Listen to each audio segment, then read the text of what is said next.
வேலூருக்கு அண்ணன் வர்றது ரொம்ப சந்தோஷம். வேலூருக்கு என்னால் போக முடியல, உடல்நிலை சரியில்லாதங்காட்டி போக முடியல.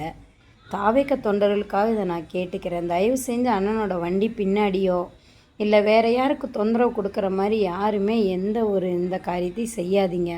யார் யார் என்ன தப்பு பண்ணுறாங்கன்னு பார்க்குறக்காகவே சில பேர் அந்த இடத்துல நின்றுட்டுருக்காங்க. அதனால் நம்ம யாருக்கும் அந்த பேச்சுக்கோ இல்லை அந்த வீடியோ எடுக்கிற அளவுக்கோ நம்ம எந்த தவறான செயல்களையும் செய்யாமல் இருக்கிறது நல்லது. வண்டி பின்னாடி தயவு செஞ்சு போகாதீங்க. தலைவன் வண்டியை போட்டு சுற்றி நிற்காதீங்க. கண்டிப்பாக ஒரு நாள் அவர் அருகில் நம்ம நிற்கிறக்கூடிய சந்தர்ப்பம் நமக்கு வரும். நம்ம தான் இப்போ வீடியோலேயே ஃபோட்டோவில் நம்ம நிறைய அண்ணனை நேராக பேசுகிறத பார்க்குறோம். அது மாதிரியே கொஞ்ச நாளைக்கு இருப்போம். நம்மளுடன் கண்டிப்பாக அண்ணன் இணைஞ்சு நடப்பார். அதுக்கான காலம் கொஞ்சம் தூரம்தான் இருக்குது. அதனால் தயவு செஞ்சு யாரும் வண்டி பின்னாடி போகாதீங்க. காரை போட்டு தட்டாதீங்க, ஏறாதீங்க. எந்த ஒரு தவறும் நடக்காமல் இந்த வேலூரில் பார்த்துக்க வேண்டியது நம்மளோட தொண்டர்களோட பொறுப்பு.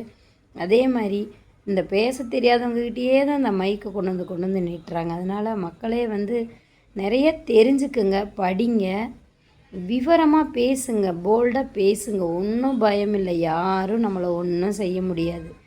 மைக்கு கிடைக்கலேன்னு நாங்கள்லாம் ஏங்கிட்டுருக்கோம் பேசுறதுக்கு. எங்கள் அண்ணனுக்காக கண்டிப்பாக நான் ஒரு நாள் ஸ்டேஜில் பேசுவேன். கண்டிப்பாக இந்த எலெக்ஷனில் எங்கள் அண்ணனுக்காக நான் பிரச்சாரம் பண்ணுவேன். பேச தெரிஞ்ச எங்ககிட்ட கொண்டு வாங்கப்பா மைக்கை, நாங்கள் பேசுகிறோம்.